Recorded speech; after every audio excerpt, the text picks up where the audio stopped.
Greetings, friends. Welcome to the Let's Get Gritty podcast with yours truly, Dr. India White. Thrilled to be here with you guys today. Hope you're having a fabulous Thursday and that all the stars are aligning for you in this season. With that said, I do want to get right to some announcements. First things first, the Let's Get Gritty podcast with Dr. India White will be featured on Spotify and all of my social media outlets. My social media outlets or handles are as follows. Facebook is Miss India White. LinkedIn is The India White. Twitter is Indie Speak and Teach. Instagram is Indie238. YouTube is India White 123. And TikTok is Dr. India White.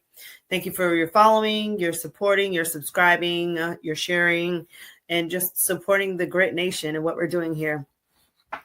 Now, I want to also remind you to please check out the website, www.india-white.com, for books, blogs, or to schedule me for a speaking or coaching event. I'm looking forward to seeing you guys at some events next year. Definitely looking forward to Utah and Sarasota and some things going on in Georgia. Please check out the Grit Mini Workshop whenever you guys get a chance. Grassroots Workshop. Mine is titled How to Harness Grit to Help Students Thrive. So please check that out. Give us feedback. We love your feedback and we appreciate your support. If you have students that need tutoring, send them my way through the Grit Academy and we will work together to help that student meet their gains that they're looking for the year. Now, I want to talk a little bit because we're in the holiday season. So I want to talk about self-care 101 for educators and leaders today, because I have found that so many people are either burning out or going through significant health changes. Just so much is going on because they can't seem to juggle the expectations of their career as an educator, as a principal, things like that. And so I kind of want to come on here and just kind of talk with you guys about that a little bit. I was able to find some content online that we'll go through together to just kind of talk about what we need to do. So I do want to first start with my tips. First things first, setting healthy boundaries. To protect your time management. That's key, because if not, you'll try to do everything in one day. You'll wind up, staying late at work till 8 p.m. I remember when I first started as an educator, and I didn't have a sense of time management and balance. And, I would stay at school till 8 o'clock p.m.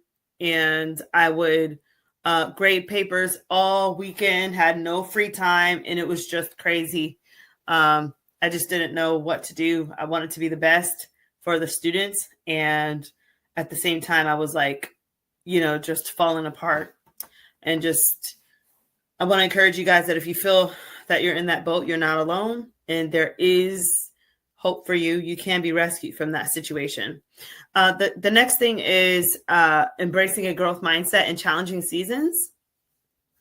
Life gets hard, and it's okay to know that you're not always okay. And it's okay to know that you're overcoming each day.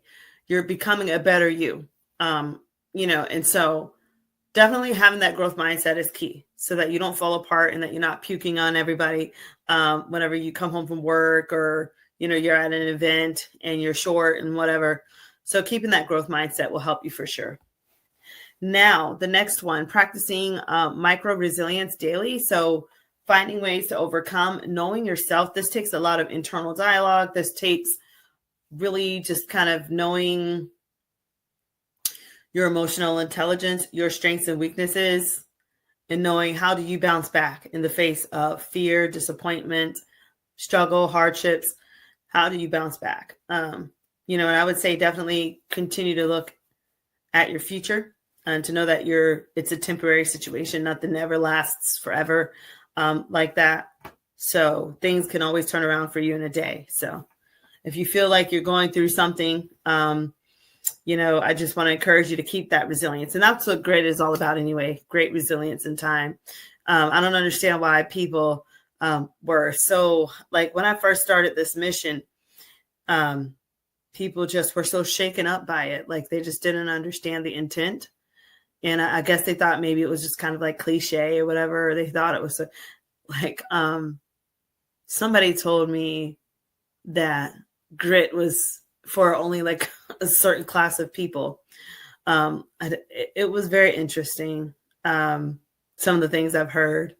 And I must say, too, it was because they didn't understand what grit was. See, they thought that grit was you piling on a bunch of work on a student, for instance, and then telling the student, the work's due in an hour. You got it. Stay gritty. That's not grit. That's oppression. That's bad planning. That's a hot mess. That's not grit. And so, we've had those conversations over the years, but now people are starting to get it, and people are starting to see that it really does work. Even if people are trying to lose weight, people are trying to build wealth, if people are trying to go back to school, open a business, write a book, all those activities require some levels of grit. The thing I love about it is all of us have grit. All of us need grit. And, it's never over because you always have grit. Grit never dies. You can always pick your grit back up and do something. So let's keep going. Building self-efficacy through small wins. Self-efficacy is your ability to believe in yourself and in your ability to make things happen. And I find that, sometimes we struggle with imposter syndrome. Sometimes we struggle with trauma, abuses that we've gone through, people saying things. I've been told by someone, they said, you will amount to nothing and I will see to it. So when you have people that are speaking those things to you, it can affect you. It can cause trauma and it could cause low self-esteem. And I think sometimes you got to take it easy on yourself and practice a little bit of self-care and choose to believe in yourself again through self-efficacy. And, Bandura's work talks about that. I talked about that in my research at the University of Florida, go Gators. And I just think it's imperative that kids understand self-efficacy today. I don't think we talk about self-efficacy as much as we should. I think that should be a new area of focus, especially in your underserved schools, for kids that, feel like they just don't have any hope. I think there should be some type of resurrection of speaking about self-efficacy, because that really does make the world of a difference, and it helps students to have hope to start holding themselves accountable. So let's keep going. Reflecting on the progress, reflecting on everything that's taking place, keeping a journal, talking to a counselor, talking to a best friend, talking to a pastor, or, someone in your leadership is key, as well as you're reflecting on your journey. I remember reflecting and keeping a log, keeping a daily journal as an educator. At the end of the day at 4:30, I would journal and talk about how the class went, students that helped, students that struggled with, places of teaching that were fabulous, places where I thought the kids might need a little bit of extra help, and I think that's what made my teaching as an educator different from others. And I never compared myself with others. I always try to compare myself with the previous version of myself.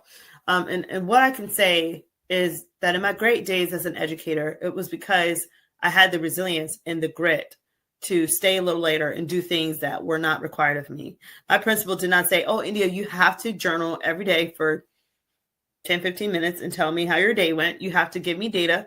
I remember doing data walls. Nobody asked me to do a data wall. I did that on my own. I would do a data wall, get the kids' stuff, block out their personal information, and color coded by class and things like that. And students knew. They knew where they stood. I would have the students compete with other classes and things like that. Of course, same subject area, same content being taught. Nobody asked me to do that. Stayed after school, came in on Saturdays, came in before school sometimes, helped tutor during lunch. All those things that were just taxing, it seemed, very just made you tired, and it, it's just putting yourself on the back burner for a season to make sure you can really make a difference. And I made a personal goal up to myself that I wanted to, really have an excellent data result after we got our reports from the Florida Department of Education. And it worked. I mean, we had the second highest scores in the state of Florida for that particular class that I was teaching. And it was hard work. And I remember the grit that it required. I remember the positive thinking, the resilience. I remember being on the verge of burnout. But I also, in those seasons with our team, we had to take care of each other. We had to take care of each other. We had to learn to get along, learn to like each other, learn to see the best in each other. And I would also say self-care. I used to get massages all the time during that season because, I would carry the stress, and the stress would be in my neck or whatever. Making sure if you're in tune with your higher power, I would always talk to the Lord and, just give him my burdens and ask him to help. Couldn't do it alone. I just think of that. I'm like, wow, and my heart really goes out to all you educators and principals that are doing fabulous work, and you don't get recognized, and you just do it because it's the right thing to do. So many of you are so humble, and you're just giving your all, and you deserve your flowers. So I want to give you guys your flowers if you're listening, and just say thank you for the work that you're doing, but to also remember self-care. So I hope those tips were there to help you.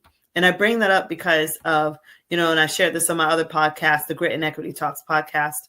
The school principal, word's been going around the street right now. I'm going to share it with you guys. I was able to find this online, and I've been just really thinking about this. This is horrible to me. This is in Michigan, I guess Grand Rapids, Michigan. And I mean, we've done work up there too. So this is really, really touching. Ionia School's principal identified as the person found dead in the school. And his name was Jason Little. He passed on December 3rd. They haven't said how he died, but the fact that he's gone is just really sad. He was discovered, y'all, late. Horrible, horrible.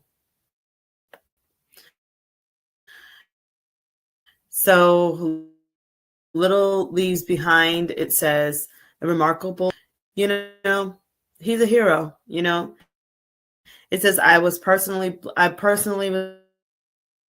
was blessed to be able to count him in as a trusted friend. He was a teacher for 12 years. He impacted the lives of students at the school. As a history and social studies teacher, he dedicated his career to ensuring that every student had the chance to succeed. God bless him. They have a GoFundMe going, so check that out, 10 through 12. Okay, so I guess that's where he was discovered. So he was at an alternative school. If I'm wrong, forgive me. That's what it looks like. So this is just really sad. He was doing the work where it needed to be done, and it was too much for him. So that's so heavy on my heart. I hate hearing stuff like that. I just can't help to think of his wife, his kiddos, and but the Lord is sovereign, and all you can do is pray. We don't know when the Lord is going to let our number be called, but we have to listen to our bodies, listen to what's going on, learn how to reset, learn how to be grateful, learn how to continue to, just have impact and have purpose in all that we do. I'm really feeling that story. I'm really saddened by that story. It's real heavy on me right now. And I just want all of my principal friends and teachers, school board members, I just want all you legislators, everybody, just know that you matter, you have value, and slow down a little bit,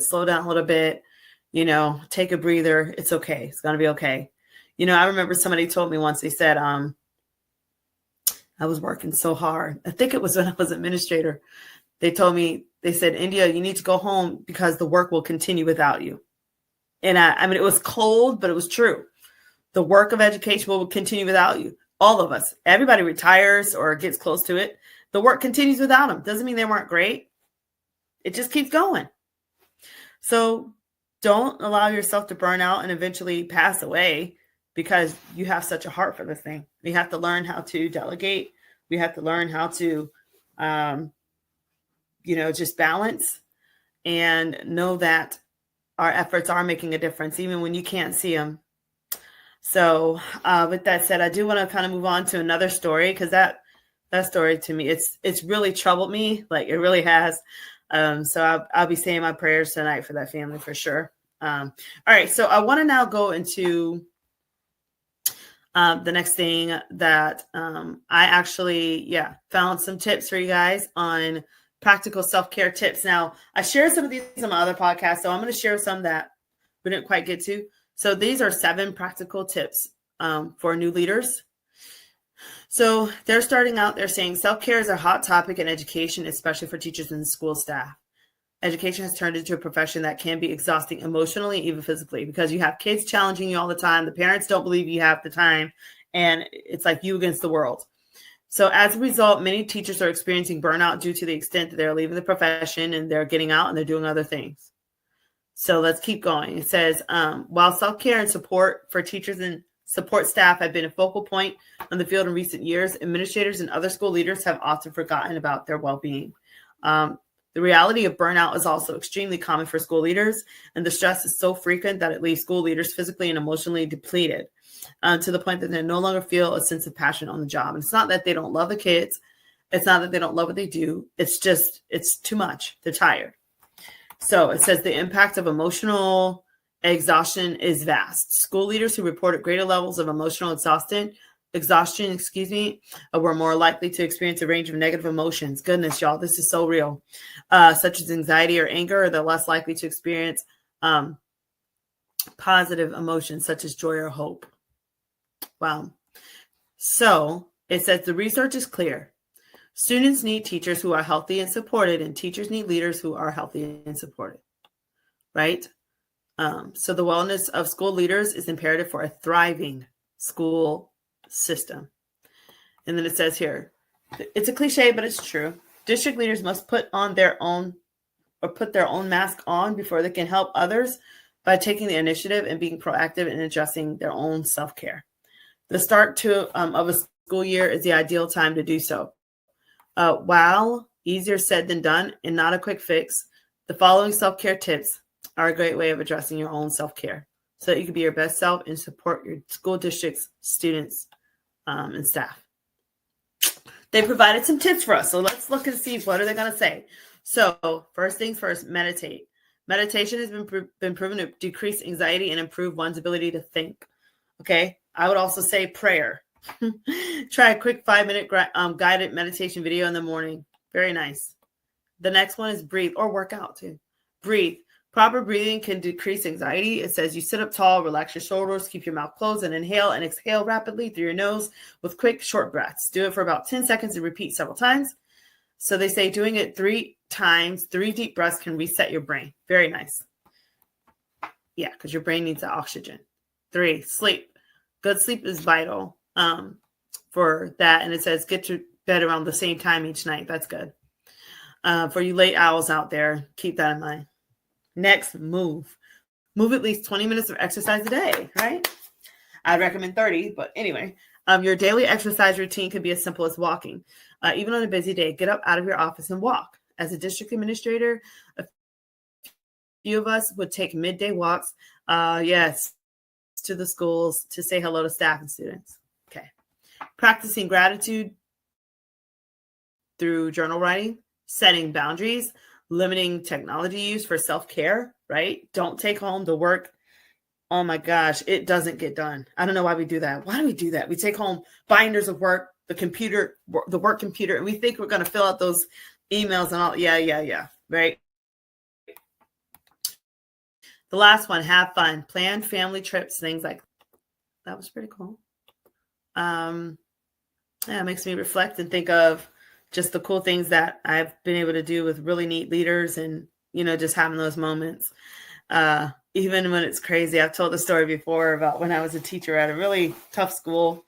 At the time, it was a tough school. And our department head, the kids would curse you out. So at this school, we got cursed out so much that you were discouraged from writing a referral because it was like, well, then you might as well write 50 referrals a day because you're going to get cursed out. And I remembered, I was a new teacher, and I remembered this department head. Oh my gosh. And she would say, we'd stop in the middle of the hall and we would be carrying our math books and stuff. And we'd be like, because they were so tired and burned out from all the drama from the kids. And she would say, India, it's not us. It's them. It's not you. It's not you. It's them. It's not me. It's them. We just came to teach. That's all we did. Stay focused. And it was hilarious because, like, I'd say around February or March, we just die laughing, seeing each other in the hall because the stories and the things we endured as teachers. And I mean, we learned to laugh at it, but it was just so funny. It was so funny. Oh my gosh.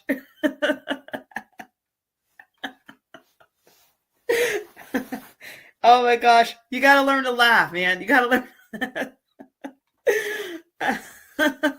Excuse me. It's funny thinking about it. Oh my gosh. All right. So, anyways, so yeah. So let's go back to self-care. Let's go back to some of these things. And I want to kind of show you also, I was grateful to be able to, yeah, let's keep going over the tips that they've given us.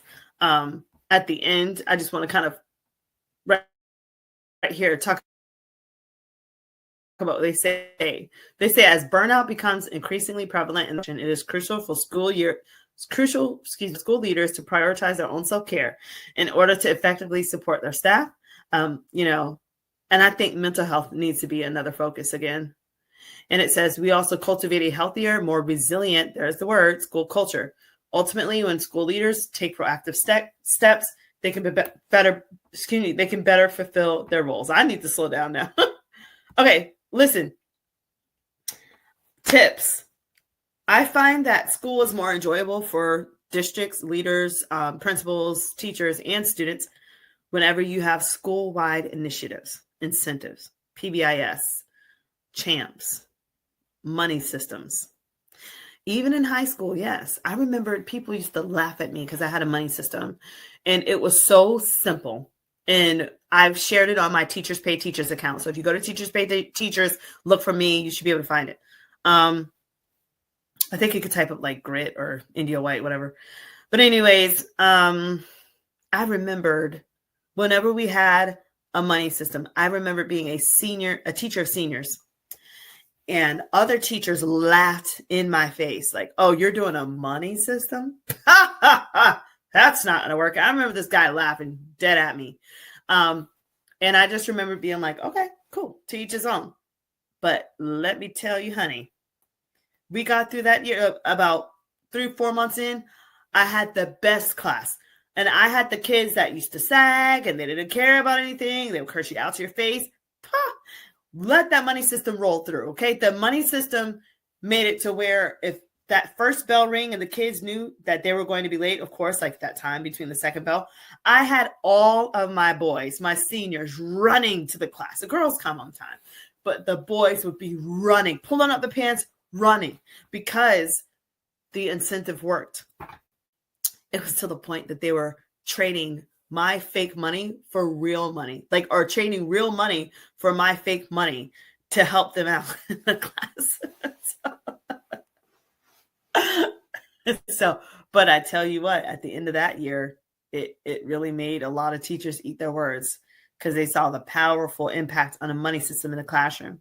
And then having a money system, I was able to take that same concept and do a money system with my amazing team. And we did it school wide and it worked. So I find that whenever you have incentives like that, it just works, but it's how you deliver it. It's how you first explain it to kids. It's how you create buy-in. But if you're like, oh, we've got to do this money, this kind of just stinks, I don't want to do it. Well, then guess what? They're not going to be into it either.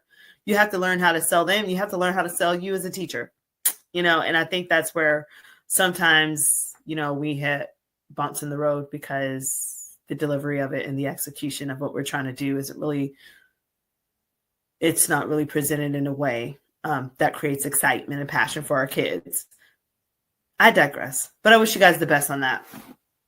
We got to keep it fun. Got to keep it spicy for our kiddos. Now, let's go to my blog that I wrote for you, awesome, fabulous rock stars, today on gritty self-care tips for the holidays.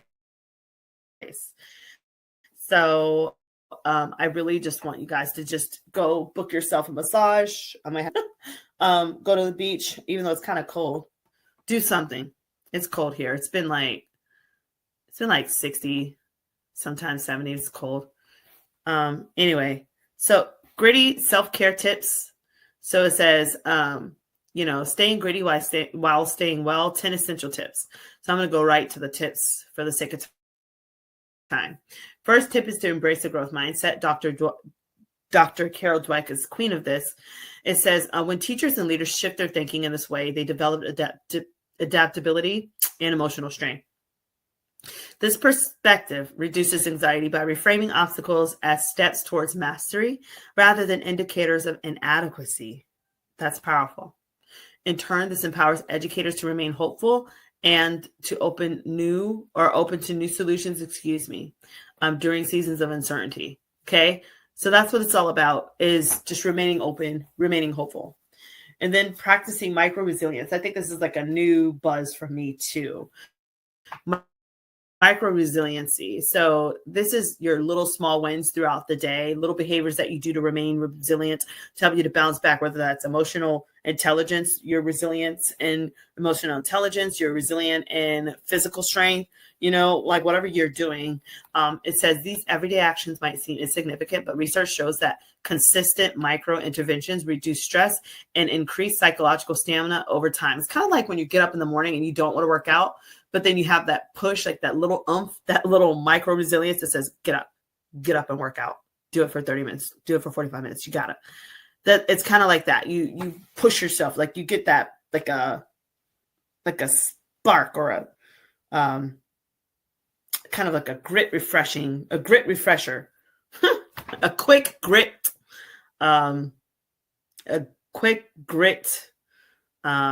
spark or something that's going to help you to get back on it and bounce back. So it says these strategies interrupt the stress cycle and prevent emotional overload. So by incorporating micro resilience into daily routines, leaders strengthen their long-term grit while maintaining emotional balance. Okay, let's keep going. I want to skip down. So it says set healthy boundaries. Dr. Angela Duckworth is the queen of grit. I'm the princess. She says researching highlights that grit is not about working endlessly, but about sustaining long-term passion and perseverance. So to sustain grit, educators must create boundaries that protect emotional and physical capacity. Leaders who practice boundary setting, powerful, demonstrate clarity, emotional intelligence, and responsible stewardship of their energy. So when you're doing this, you're modeling those healthy work practices for your teams and you're preventing burnout. That's what it's all about. People have to feel valued, but you have to understand not to push them too much. It's the same thing as if you have a pet that requires a leash in particular. You don't want to, or a horse, you don't want to push it too much. Even though it loves you, even though they love you, your pet, it can snap. It can fight back and let you know, hey, I don't appreciate this. Well, people are the same way. We're like, yeah, I'll do that for you, but goodness, show me I still have worth. I'm not trying to work out here for free and break my back and I'm not getting compensated or I'm not getting any type of value. Something we have to keep in mind as we're working together. Okay, number 5 says protecting time with strategic scheduling. Okay, that's good. Techniques such as time blocking, delegation, prioritizing high impact tasks, create structure and reduce decision fatigue. I like that. So you're not wasting time. Next, cultivate a supportive community. So studies show that educators who feel supported by colleagues experience a lower burnout rates and higher job satisfaction. Supported by colleagues. That's huge. And that also goes with the sense of belonging, which is a part of my studies at the University of Florida. Next, engaging in reflective practice. So Donald's research on reflective practice emphasizes that leaders who reflect consistently make more thoughtful decisions and respond more effectively to complex challenges. Okay. Reflection is key. Through journaling, prayer, or conversation with trusted colleagues, educators gain clarity and renewed strength. This is good. Reconnect with your why. Purpose is a powerful motivator that fuels grit. Research shows that individuals who connect with their core purpose are more likely to persist. Core purpose, y'all. likely to persist through obstacles and recover more quickly from setbacks. Okay. Purpose-driven educators remain anchored even when external circumstances shift. Excuse me. It's like reading that book, Purpose-Driven Life. It's a great book. It'll help you with that. Also, prioritizing well-being balances, and then giving yourself grace is huge. So giving yourself grace, self-compassion is strongly linked to resilience, motivation, and well-being. Grace allows educators to release perfectionism and acknowledge their humanity. Exactly. And I talked about that on my last podcast. When leaders treat themselves with kindness rather than judgment, they create a space for growth and recovery. Grace fuels perseverance by allowing room for mistakes and fresh starts. We need to give ourselves grace, and we need leaders to give others grace. In giving yourself grace, you strengthen your ability to push through obstacles without internalizing unnecessary stress. So, final word of hope to every teacher, leader, principal reading this: you are seen, valued, and deeply appreciated. The challenges you face do not diminish your worth or impact. You are making a difference every day, even when the results are not immediately visible. Remember that grit and self-care are not opposites. They are partners. With right strategy, support, and boundaries, you can continue to thrive and lead with courage. Better days are ahead, and you have everything you need to navigate the season with strength and purpose. So I hope you guys enjoyed that. And so if you have any questions or any follow-up, or you're needing support on how you can lead your team or your corporate team on building resilience and self-care so that they're not burning out and you can still get work done, yeah, feel free to reach out to me. So I hope that was good. I hope you guys enjoyed it. I enjoyed having a good time with you. I wish you guys all a fabulous holiday season. And so thanks again for joining me here on the Grit and Equity Talks podcast. Again, this podcast will be featured on Spotify and all of my social media channels. You could check out all of my social media channels below there. There's Facebook is Miss India White. LinkedIn is in the India White. Twitter is Indie Speak and Teach. Instagram is Indie238. YouTube is India White 123, and TikTok is Dr. India White. The website, please check it out, www.india-white.com. Looking forward to seeing you guys at so many events that are coming up. Remember also to check out the grassroots workshops, how to harness grit to help students thrive. Give me a holler for the Grit Academy for next year. You're starting to plan that. And just remember, you matter. You've got what it takes. So no matter what happens, stay gritty. And until next time, see ya.